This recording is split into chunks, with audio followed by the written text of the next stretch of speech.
We met Millie Bobby Brown in Stranger Things, and we've seen her pull off performances in Godzilla, Enola Holmes, but straight up high fantasy? Join me today to see how she does in Netflix's Damsel. Is this royal gold or Brown's first total flop?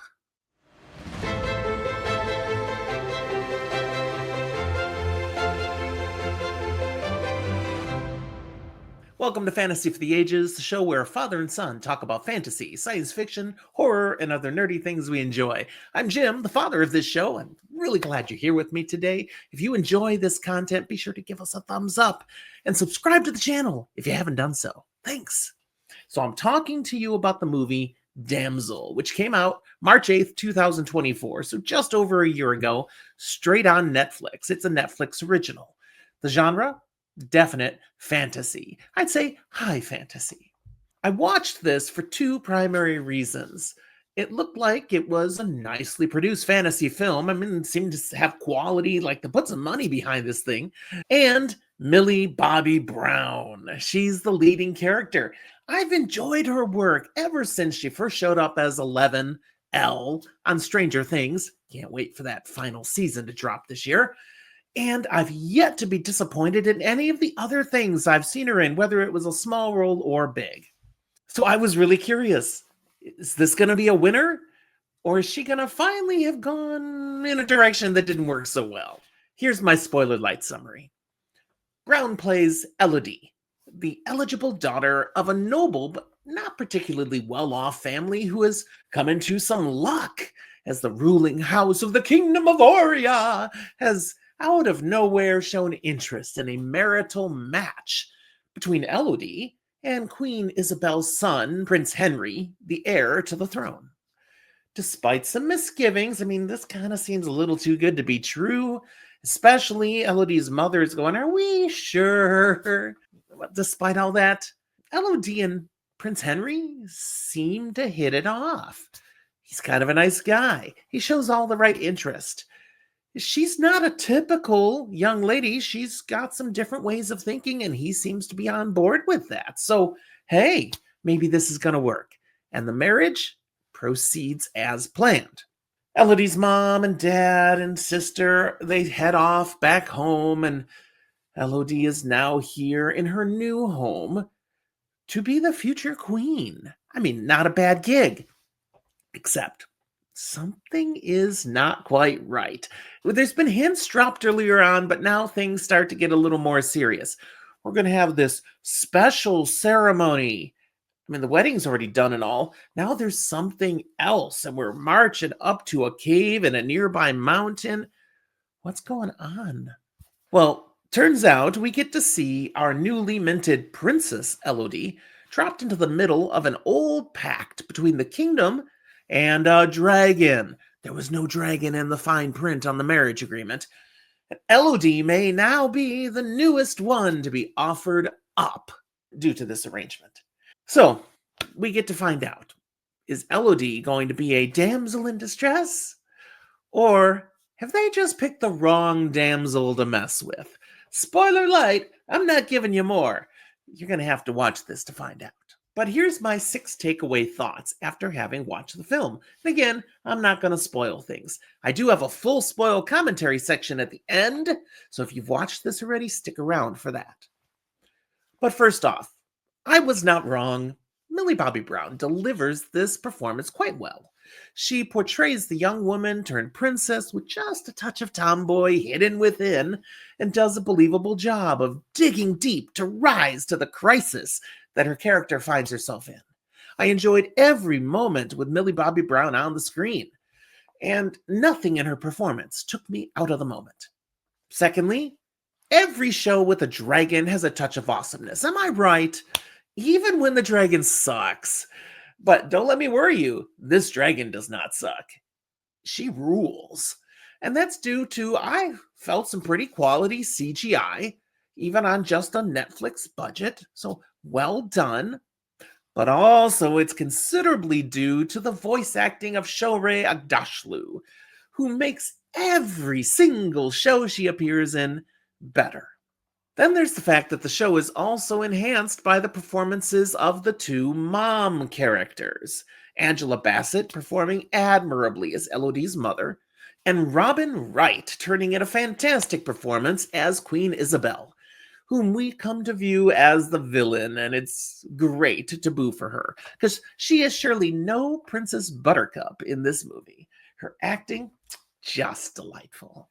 The plot twist, with things turning badly for Princess Elodie, is pretty clearly telegraphed. I mean, you know something's coming. Besides, you've seen all the promos for the show. But the exact way that they go about executing this betrayal, yeah, that's not telegraphed. That kind of, woo, look at that. It's quite fun. Not to mention well acted. A little fantastical, but hey, fantasy film. Another point is, you never really feel like Elodie is in danger of dying. Danger, yes. Death, nah. That level of risk, it's not happening. You know she's going to come through this, but you don't know how she'll pull it off. And that turn of the script was quite satisfying. Overall, this is not a shockingly original or suspenseful film, even though they are inverting some tropes here. But it is a very entertaining fantasy flick with what I consider a fairly well-written script. And I've seen lately some fantasy script writing that was not well-written. This, yeah, I could live with this. It serves as a vehicle to deliver fantasy fiction fun at high production value. The movie is not going to be winning any Academy Awards, but overall, there's nothing to be embarrassed about in this film. I liked the movie, and I felt quality. My rating for this film would be a 4 out of 5 stars. It lacks the suspense, the tension to really earn a 5. The story just isn't strong enough, but there's nothing wrong with a 4. The film was good fun and fully worth my time. It won't change your world, but with a runtime of 110 minutes, most fantasy fans will not regret giving almost 2 hours to this film. You shall be entertained. All right, that's where you stop now if you haven't watched it, and you go check Damsel out on Netflix. You can thank me later. But if you've watched it, stick around. It's full spoil commentary time. The Spoiler Room. So, you saw the movie, huh? Okay, a question for you. Did you see them pushing Elodie off the ledge? I mean, did you see that coming? Not just sacrificing her. Let's start with a plunge. Wah! I actually didn't find that drop all that realistic. She should have been badly hurt, if not killed from that fall. But hey, fantasy. I'm a little disappointed that the dragon was so dumb. I mean, in much of fantasy, dragons are quite brilliant, but this one gets hoodwinked for decades, generations. They play it off as she doesn't think as humans think, but nah, she should have been smarter than that, right? I did quite enjoy the twist, though, discovering that the human ancestors of Queen Isabel and Prince Henry were completely at fault here. The dragon is the wronged one. It's nice to be able to cheer for the dragon. I enjoyed Elodie's ability to brain her way out of the mess. She's not just going to run for her life, screaming as she hides in caverns like some of the damsels before her clearly must have done. She's going on the offensive, going to puzzle out a solution. It fit her character, and it made for great entertainment. After writing this episode, I then took a look at what critics and fans in general thought of the movie. Pretty mixed reviews. The opinions are somewhere in the middle, some a little better than average, some just under average, but overall, I think it edges out more like a 6 out of 10 or a 3 out of 5. So a little lower than my opinion of the movie was. But if you go into a movie looking for things to criticize, sure, you're going to find plenty. If you decide to just watch it for a new entertaining fantasy yarn, then you will be entertained. As was I. As was my wife. We sat and watched this together on an air flight, and it was a great way to pass the time.